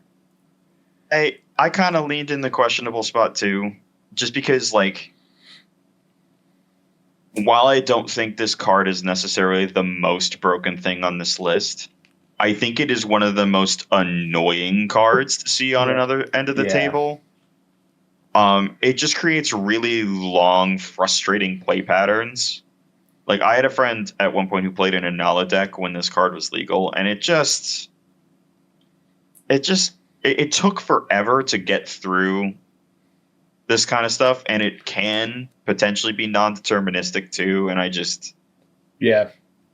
I wouldn't be mad if it was back as a game changer, but I don't want to see it, so I'd put it in question. Yeah, personally, I don't want to see it either, but I was even thinking about Nala. I get it because, like, listen, if you're winning with a Nala through tapping with 7 wizards, kudos to you. You're a very patient man. But I could just see this in anyone playing green, Badger Club Mole, any dork, you're just making so much mana. I think trying to give it the benefit of the doubt. I'm like, oh, what if you even if you have Guardian Project, what if you're not drawing creatures? Like, let's be so for real here. You're dumping your hand every turn, and you're always having a counterspell up if you're playing blue. So the reason this card was banned, because this was legal for a long time, but Urza got printed, and then they banned this card. Okay, that makes sense. Yeah. So and now we have more things that kind of operate like Urza. Like Golos was around the same time as this too, which also did really dumb things with this card. That I think as Magic progresses, this card's only going to get more ridiculous. So I think, I wouldn't hate it if it came back. I don't think it should, though. My goat Kubo. The next one is Mana Crypt. I think it should be unbanned. I think you should stay with the game changer. I mean, we all know what it does. We all know it's gross, but it's just, if you're playing bracket 3, I mean, I think all that needs to be said about it is, would you pay 1.5 life every turn to have your Soul Ring? Yeah. There you go. I did not think I was going to be the odd man out on this. I don't think this is up for debate. I do not think this card should be legal in this format at all. Okay. Go ahead. Talk your shit. This card is a Mox. Yeah. If we are saying that all the Moxes should be banned, this card should be too. it is a comparable power level to all of them. In fact, it is stronger than a lot of them in most cases. So it is a card that functionally needs to be played in every deck unless you are intentionally playing with a detriment, which is generally not something you want in a game. And every time someone opens with this card compared to everyone else, even more so than Sol Ring, is just such a crazy snowball effect that I never want to see. I think the format is so much better with this card not in it. That's true. Because if I put it in perspective of, do I want Devin and Matt to have this card every single game? Same with Jeweled Lotus. You could put this right next to it. The answer is no. Yeah. I think these cards make the game less fun. My thing, though, about Mana Crypt specifically is, like, if it was a game changer, just going through, like, my decks in my head, like, what game changers am I taking out to put this in? Because, like, you could use the same argument for one. You could use the same argument for Ancient Tomb. No, it's not the same. Ancient Tomb costs you your land drop. That is not the same. Right? Yeah. This is 0 mana, 2 mana every turn. It means I can play a 3-drop on my very first turn. Like, think of 3 mana commanders that you never want to see. It would have to be monocolored at that point. Najila, Captain Sisay. True. Not necessarily. True. You know, like when I played original Captain Sisay, green-white Captain Sisay, I always wanted this card. It completely breaks the fairness of any game, even more so than Sol Ring. And we're going to talk about Sol Ring at some point too, when I got words. But to me, I don't think this card is up for debate. I don't think this should have ever been legal in the format. It blew my mind. It was when I started playing it. And this was back when this card was $200 and had one printing. But now that it's been printed so much and so many more people have gotten access to it, get this card out of here. I'm down with keep it banned. I know a lot of people are going to hate on me, but I think they're just mad because they lost money on their Mana Crypt. I did too. I don't care. It was the right call. Sure. Same thing, Jeweled Lotus. I know people will fight on this. This card should have never been made. I agree. Like, it's just... When I saw this, I flipped the shit. I was so pissed. When I was building the Krenko deck, I was like, oh, so you just win if you have Jeweled Lotus in your opening hand. It's the same thing as the Moxes, right? Like, it's just now a card that every deck kind of needs to play. You know, and that's just not... It's not good for anybody. Yeah. And anytime someone opened this, it was not fun. Yep. You know? So, yeah. Keep them out of here. Ooh, this is one of my favorite cards of all time. Recurring Nightmare. For the fans at home, this card is a 3-mana enchantment that says, sacrifice a creature and return it to your hand. This is all part of the cost. To put target creature card from your graveyard into play, and you can only activate it as a sorcery. All right. Go ahead and enlighten us on how this was like game breaking. So the reason this card shouldn't exist. This card is poorly designed. Yep. Yeah. That is the actual only real issue with it, because now we have Chthonian Nightmare, which has the energy requirement, which does make it a lot worse. Yeah. But the biggest difference with Chthonian Nightmare in this is that even though it has the same cost requirement to return its hand as part of the activation cost, Chthonian Nightmare creates a trigger on the stack that will generate energy and can only be activated as sorcery, which gives an opportunity of interaction. If this card resolves, there is no opportunity to interact with it before the player, who is the active player, decides to use it, unless there's something else that creates a trigger. This card just does not work right for Magic anymore because it bounces itself for cost. And that's why it's here. Yeah. This is just poorly made. I feel like they can like, I know they've done it before where they've like changed the way that the card is like printed, but like to even make like a small change to it that way would like, it would be too confusing. If they printed this exact same idea on a new card, but they fixed the wording, like they moved the colon back, I don't know, 1, 2, 3, 4, 5, 6, 7 words. Then if this card said sacrifice a creature, return recurring nightmare to your hand, if you do return a creature from your graveyard to play, would actually probably be fine. It'd be very good, but it'd be fine. Because they can sacrifice a creature to activate it at sorcery speed, and if you destroy it in response, not only are you getting rid of it, but they don't get the creature back because you didn't return it to your hand. Like, that would be the fixed version of this. Or, like I said with Chthonian Nightmare, where it has like the energy requirement and it creates an opportunity window to direct when it comes into play. The thing I don't like about this card is like, why are you as an adult having nightmares of monsters? Like, you should be having nightmares about missing your shift or like not having enough money to make the mortgage. Or your homie dying in war. Yeah. Next one is Library of Alexandria. I have long tried to come up with reasons to make this questionable, but I still can't because I think this is one of those cards that if you open it, just completely warps how the game is played for that player. And while it's probably not as bad later on, I think it's just the fact that, like, kind of like the Mana Crypt and Soul Ring argument, if you open this, you're just going to be so far ahead that it's really just not up for debate for that sole reason. Yeah. I agree. I just don't think it should draw you cards without a downside. Lands, that is. You have to have 7 cards in hand. But that's what he's saying. If it's early, you're good. You get this turn 1, you're gonna never not activate it and just make sure you keep 7 cards in hand for as long as you can. I'm saying I don't think land should be giving you card draw without a downside, like sacrificing the land or like, I don't know. Agreed. Big agree. All right. Especially colorless lands. Sorry. Yeah, for sure. Yeah. I think this is our last banned card. And this is Flash. I've gone back and forth with this card with myself many times.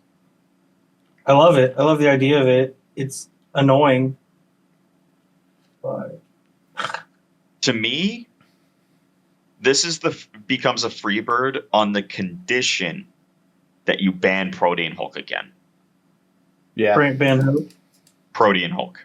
Okay. That's really the only thing this card has ever been used with in a way that has been truly detrimental. Like, they banned this for CDH almost exclusively to stop Protean Hulk lines from being too easy.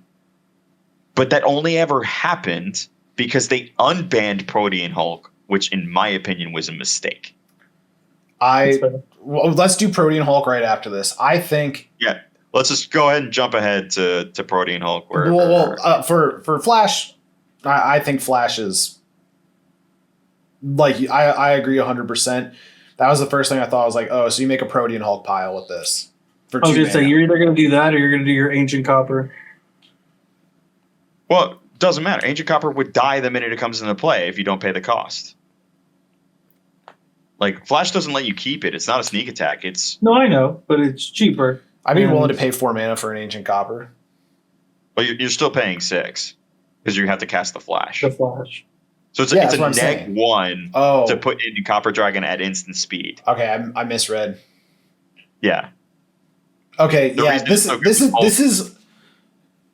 is Freebird, ban Protean Hulk. Yep, I agree. I think Protean Hulk should have never been unbanned. It's never done anything positive for any game of Commander I've seen it in. So I already threw it. Need them? No. I have one. I have never used it. I purposely don't play Protean Hulk. I feel like I don't like when you put a card in a deck and it's like, okay, well, now this is the thing that I go look for every single time. Or like it assembles the pile for me. Like, it's just, I don't know. I don't like Protean Hulk. There's way too many ways.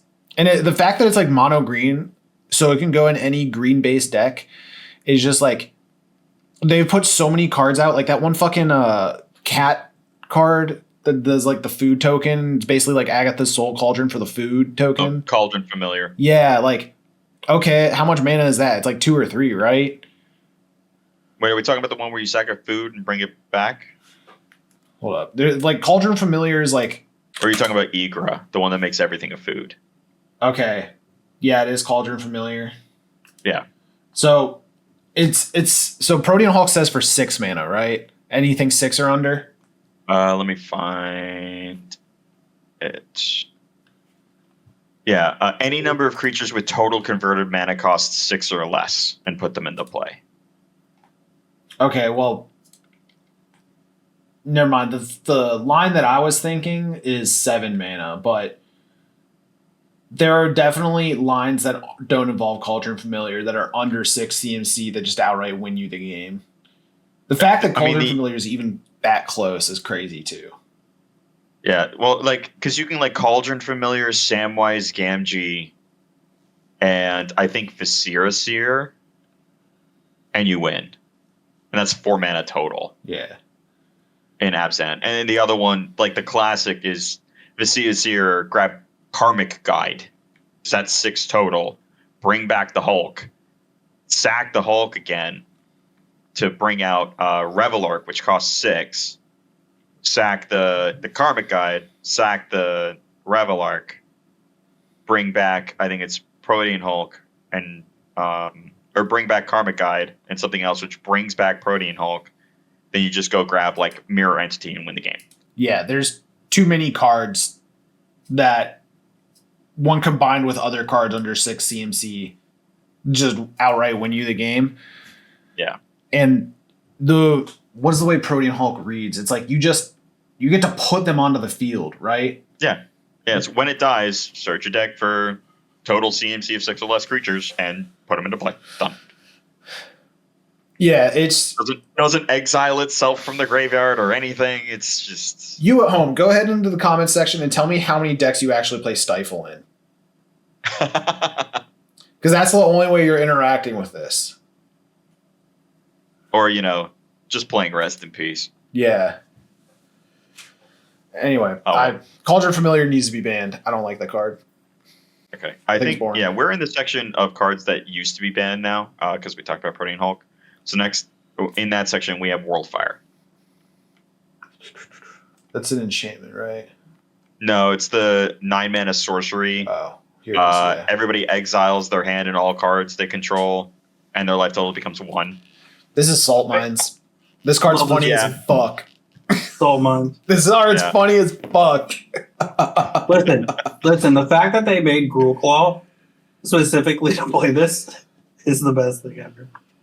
I agree. I think it's Salt Mines. Like, if someone plays it, I'm annoyed, but my God, it's 9 mana. And if you played this and you didn't do it to immediately win in like a Joyra Suspend deck or something like that, and it's just who gets there first is really, really funny. Think about that sleepover you went to as a kid. We were playing Super Smash Bros. At 3 a.m. with your boys. And it's a tie. Everybody has 1 life. You were just about to die. And you hear sudden death. And how much adrenaline flooded your body. That is this card. The fact that you want this banned, there's no whimsy in your heart. You ain't about that rush, man. Yeah, no. Never stop chasing the high. Start gambling. Anyway, next card. Next card is actually one that's very close to my heart. It used to be banned, and it's Metalworker. I don't know if you guys are familiar with it. I'm very familiar with this card. Reveal any number of artifacts in your hand. Add 2 colorless to your pool for each card revealed this way. The little fucking Bobot players need to, shut up. That literally me in the last game. This card's in that deck. I love this card. I think it's fine. I think the contingency requirements for the mana it generates is enough. It does get out of hand. It is a combo enabler. But I don't think this is a card that's so crazy that it even deserves to be a game changer. And I think the fact that it's when I think of the order, the Pyramid of Pain for removing cards. Enchantments are all the way at the top. Go watch the game where Abe played a Shrines deck. And artifacts are at like the very bottom. Well, lands are at the very bottom, and then artifact. Or sorry, lands, enchantments, artifacts at the very bottom. And then creatures. So like the fact that like 60% of the pyramid is covered by this card and it has to go through an untap is like, it's fine by me. Yeah. Yeah. It's also, when you're playing this card, you are very, very dedicated to playing an artifact strategy. It does have a legitimate deck building cost to making it work right. Yeah. I should put this in Inspirit if I ever play Inspirit again. This card's my boy. I love this guy. All right, next. Friend. Next one is Sway of the Stars. They just unbanned this card, right? They did just... In fact, they unbanned it and removed it from being a game changer. Like, almost back to back. Wait, is it a sorcery? It is a 10-mana sorcery. Each player shuffles their hand, graveyard, and permanents into their library, then draw 7 cards, and each player's life becomes 7. Oh, it's a better Days Undoing. It's World Fire Days Undoing on a baby. Oh, no, because it puts all the lands back, too. Yeah, that's what I'm saying. It's like World Fire. It just doesn't exile. It just kind of it's just a hard reset. It is kind of blue World Fire. That's what I'm saying. It's just blue World Fire. The fact that it touches lands says that it's a bracket 4 gated card. No one's playing this in CDH. And if you're playing it in bracket 4, you got some spicy tech. I'm going to let you cook one time. Or you, once again, play Teferi's Protection and then laugh at everyone. Yeah. I hate this card. I do not like it at all. But I think it's perfectly fine. It's just a Salt Mine card. Like, it's a Salt Mine card. People hate it. This one I only put in here by viewer request to talk about why it's in the situation it's in, and that's Lutri. And I'm talking specifically its current condition, which is banned as a companion. All right, go ahead and talk your shit. It needs to stay banned as a companion. Because if it's not, it falls under the Mox problem, where if you're not playing it, you're playing at a disadvantage. Because there's literally no reason not to in any deck that is blue and red. Yeah. That's fair. I mean, that's the thing, because it is 6 mana at the end of the day, right? Yeah, split across turns, right? But it doesn't matter. It's 3 mana at any point in the game. Because I am playing a blue-red X whatever deck, I get a free extra card for 3 mana at any point in the game I want. That's true. And then what if some dumbass plays like any extra turn card?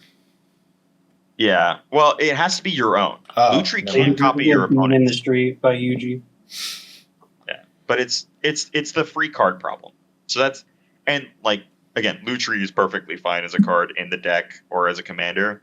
He just can't be a companion because you have to play it. I agree. And that's what I was about to say. Is like, I think he's fine outside of the companion rule. But outside of that, I mean, it's a dual caster. What if they made it the companion rule?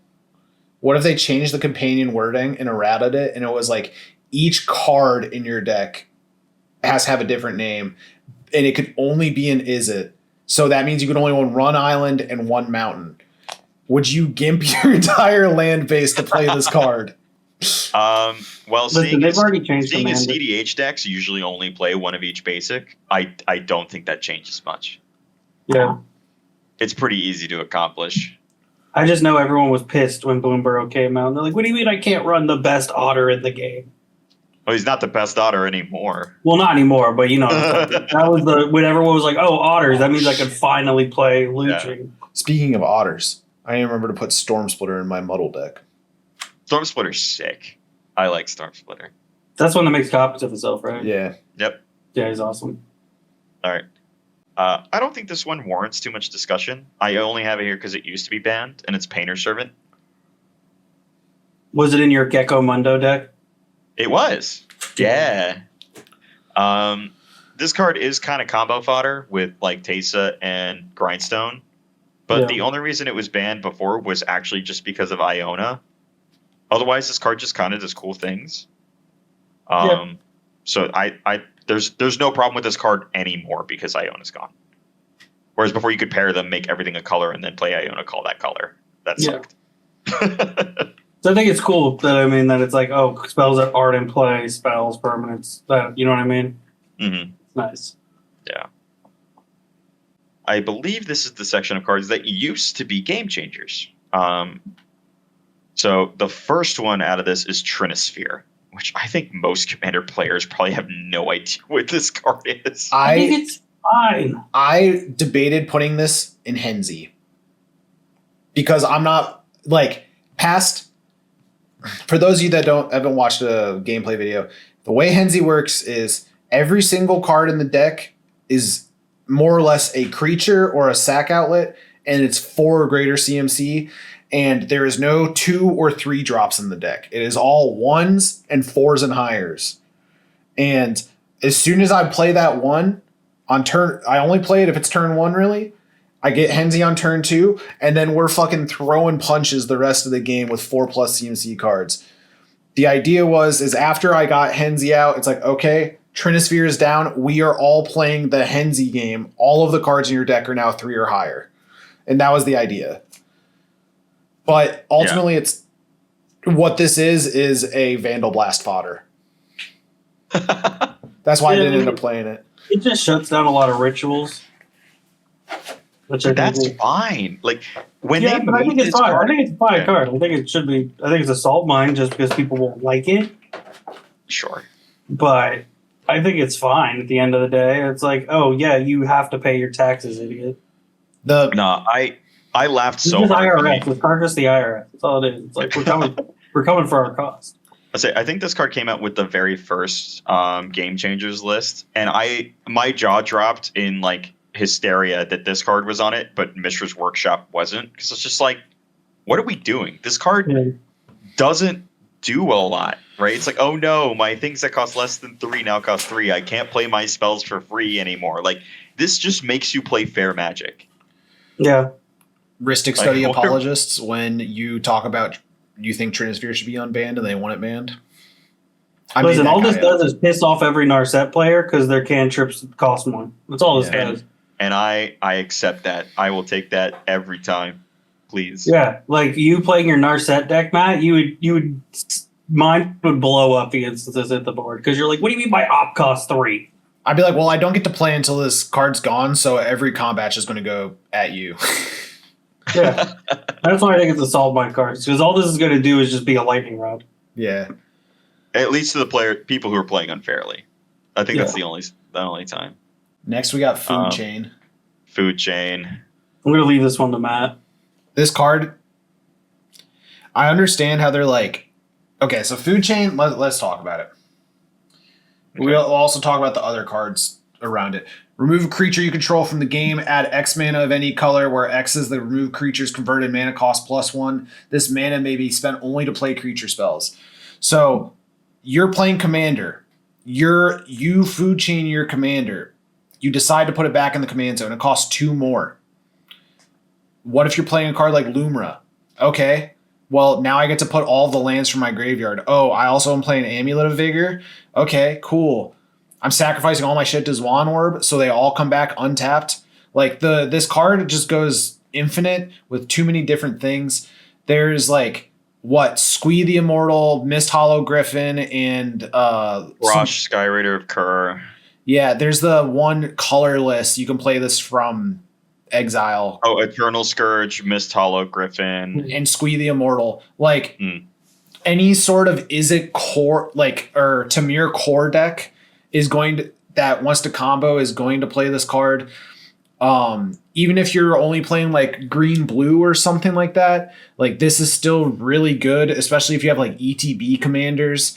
Like, I know they're like, this is gated to bracket 4, but like, just think about how sick it is to be even able to get off 2 Atali Primal Conqueror triggers with this card.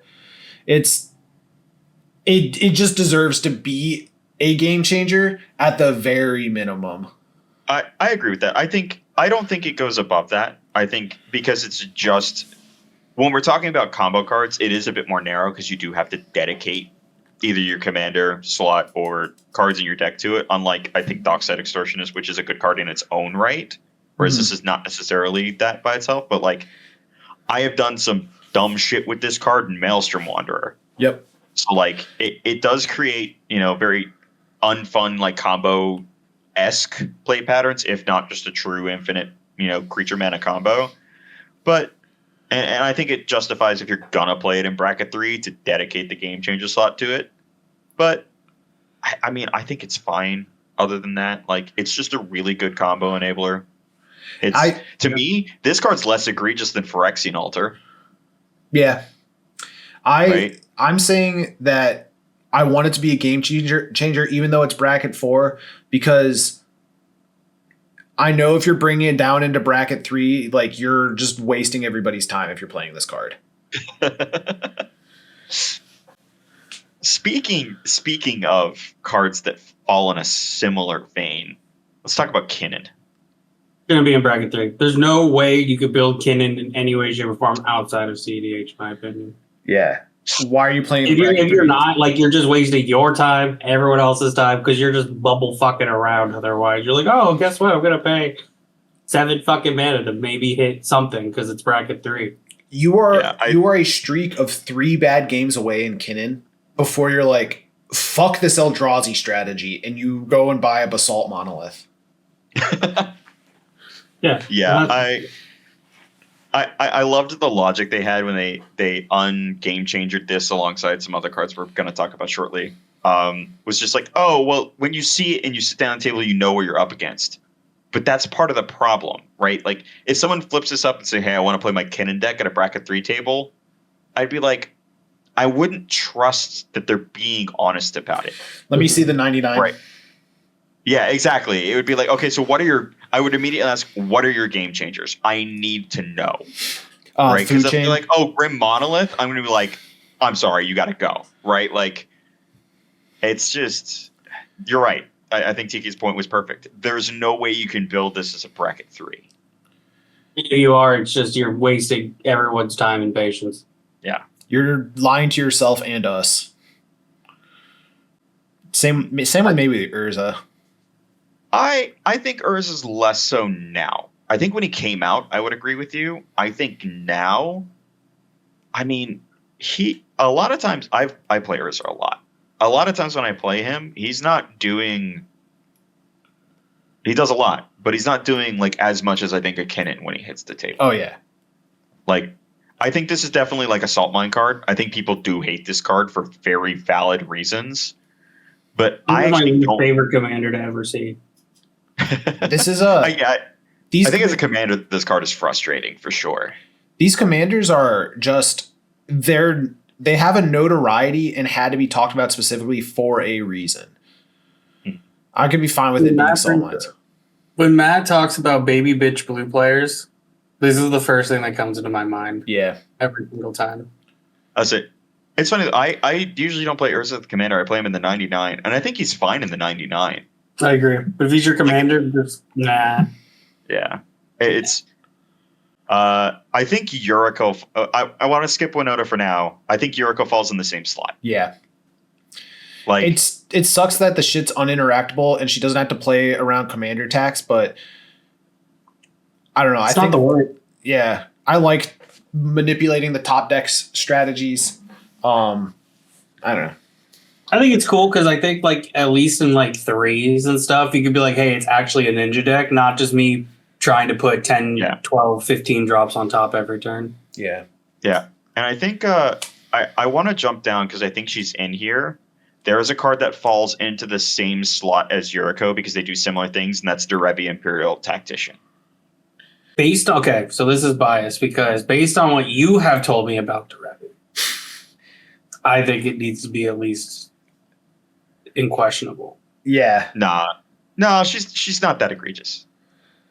She is not on the same level of... You have told me horror stories about this card. Story. Yes, I have. And I don't think she is any worse than Yuriko.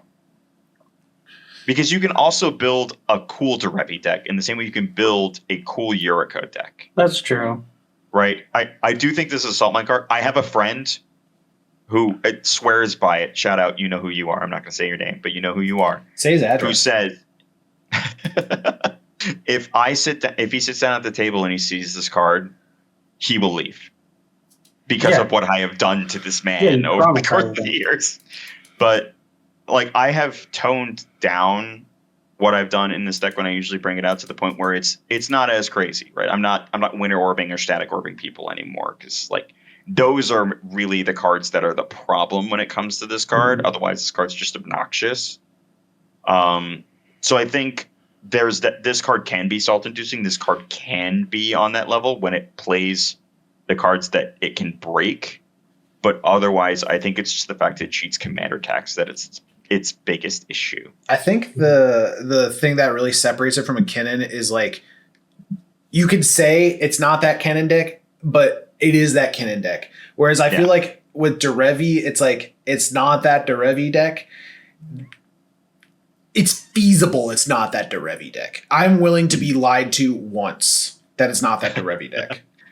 I'll say I had a really awesome there was a really awesome build I had of her that was actually enchantment focused. And what you did was you tried to load up those enchantments that when you tap a land, it produces more mana. And then you use for all things like that. Yeah. So you load up, you wanted to at least generate 4 mana when you tap it. And then you use Skybind and the original Heliod that makes an enchantment guy. Yeah. So you tap it, you get the enchantment guy, you flicker Derevi out, comes back in it during your end step, you untap it, and you keep doing it multiplicatively as you make more and more stuff. Because then when you get back to your turn, you can attack with it. You know, each trigger that you get to untap something, you just choose that land, you make a bunch more guys, and it exponentially grows. It's really cool. I was this close to putting Skybind and Scriv. Skybind is sick, dude. You should. I thought about it, but it just would not have been fun. When we come back to this, but we're going to talk about Winota because she's the last kind of piece within this little cluster of stuff. I have my opinion. Let her out, dude. She's fine. Let her be free. I mean, she is, and I think no, it's a free bird, not even Salt Mine, just free bird. No, people hate this commander. People do hate this commander. But that's the thing. But you can build this. This is such okay. So let me rephrase it this way. This is a card that I think is great to go to like someone who's like, hey, I bought like 2 precons, but I want to make my own deck. Build Winota and you can actually just use bulk for it. Mm-hmm. So I think it's fine. Obviously, she could be weaponized to be a disgusting bitch, but I think it's a good card as a whole, and I think it should just get over the stigma it used to have. Because I feel like Winota was only good at the time because of what existed. But nowadays, I feel like there's so many directions you can take it.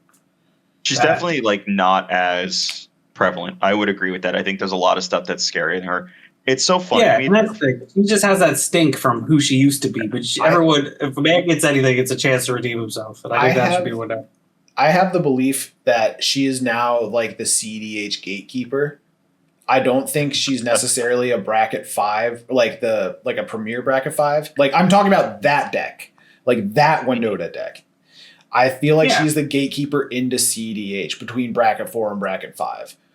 I don't think she's even that anymore because I think there's so many options now, and that's what I mean. This is a commander you could show to someone who's new to Magic, and they'd be like, "Oh, that's cool," and they could just go and grab bulk, throw it together, and it would still be decent. Yeah. I think. Go ahead. I think that it is the stigma that people are putting her or that made her onto this list is being that Winota deck. The nobody can cast spells, but guess what? I have like a fucking dwarf or something on my field and it swung and now I'm the only one that gets to play and I lock down the board. That sucks. No one wants to play against that. But Boros being able to shit out stuff for free, that's fun. Do that. Like I've thought about building her for the channel many times. I have too, actually, because she's like, I loved when I played Winota. It's so fun to me though, because like this to me was the perfect example of when an aggro deck was finally really good in Commander because they had struggled for so long, and when that finally happened, everybody got mad at it. Mm-hmm. And I think it's just because people don't want to deal with that much aggression that fast, right? Yeah. It kind of broke how people, I think, understood Commander at the time, which is why she gets so much of a magnet. But no, I love this card. I would say Freebird. I just know public opinion hates this card. Yeah, but that's the thing. Let her have another chance at the sun. Yeah, build half human tribal. Let's have a good time. And that's what I'm saying. It's literally you could go to any set and basically be like, oh, I'm just going to use the bulk I have, and it's still going to be a solid deck. Yeah. It's cool. Because what is it, Marigold Knight or whatever? Get that shit out of here. The red, white, blue mouse guy? Yeah, the Jeskai mouse that wants to be her. Yeah. And that's the thing. I'm not saying it's a bad card. I'm just saying it wants to be Winota so bad. I feel like they're in good enough order. Yeah, I think, honestly, the top here, the only thing I would change is, like, moving these two. I agree with that. And put, like, Tinker up here, because I think... Well, Trade Secrets belongs in the doesn't function in Commander category. Which I feel like right Griselbrand is above Nadu. If we're saying that, then... So does Bargain. Yeah. Bargain. Tinker goes up here. A Recurring Nightmare also belongs in the just doesn't function as a card. I guess it's next to Nadu, right? Like, yeah. There's like a pack in the middle there where it's like the first like 9 plus are like the reason they're up here is if they weren't like banned, you would have to run them in any self-respecting deck. And then after that is this card just doesn't function as a card. Yeah. Yeah. So and then I think insurmountable colorless advantage. Yep. I think these go to the top of this. I agree with that. I might even Golos. put. I think Protean Hulk should probably be close to the front. Same with. I would put it. Well, I don't know. I would put it below. These. I think it goes above Sylvan Primordial. Yeah. I don't know. I think Protean Hulk is like when it touches down, it pretty much just wins you the game. No. Yeah, but in the right deck. The early game advantage cards, I think, are going to be more game defining and more annoying than a 7-mana win condition. Which I know you can cheat out earlier, but like the frustration level and the advantage level of like Hullbreacher and Leovold, I think, edge it a little bit above Protean Hulk. What about Iona in front of Golos?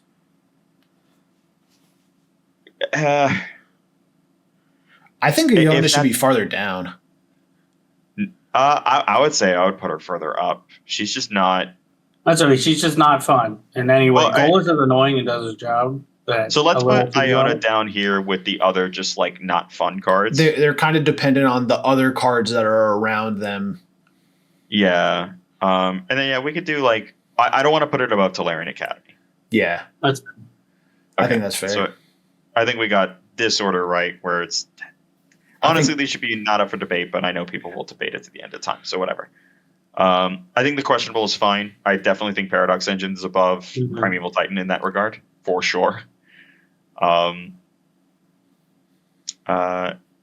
Should be a game changer. I definitely put Rofelos near the bottom, dude. Rofelos near the bottom. He is more egregious than Food Chain by a huge margin. But I agree, but it's just I do think Dockside is more egregious than him. And what about Emrakul? I think probably Dockside over Emrakul, unfortunately. Yeah, I would put Dockside over Prophet. Dockside just hits when it hits the table. It does so much. Yeah, the fact that it's treasure tokens. Dude, put Emrakul at the fucking bottom, then. I'm fine. No, Food Chain arguably like is just like salt mines. I understand Matt's argument for you should commit to playing it, but Emrakul is a more egregious card than Food Chain. Food Chain just like it's dog shit if you're not running the same way. No, Emrakul is always just like if the game goes long enough and I just cast this card, like it has such a huge impact. Yeah. Worldfire. That really doesn't. I think those two were fine. Yeah, I think Salt Mines is fine. I would put Sway of the Stars above Worldfire. I hate Sway of the Stars more because it's not as fun. I don't want to give everybody the gas to figure out how to end the game. Do you think Trinisphere should be at the bottom? Trinisphere's at the bottom. This card is this card's fine. Joke. Freebirds. I mean, I'm fine. I'm fine with that. Yeah, I think that I will actually. Painter Servant is like the freest card, has no issues with it. Whereas these others, I get why people don't like. I might them. even put Winota at the top. That's what I was thinking. Yeah, that's fair. We got to push the agenda Because Flash is just like. Actually, yeah, let's do that. Flash really doesn't deserve it if we're banning Protean. I do agree with that. And then fucking Kimin. Yeah. Okay. So we're going to pick up on this in the next video, which should be here relatively soon. Let us know in the comments what you guys think. Do you agree or disagree with where we placed any of these? And there's still time before part 2 for any more suggestions to cards. We'll leave the Moxfield list of the full list of cards that we were ranking. And if you leave a comment, we might add it to the next video. Take care.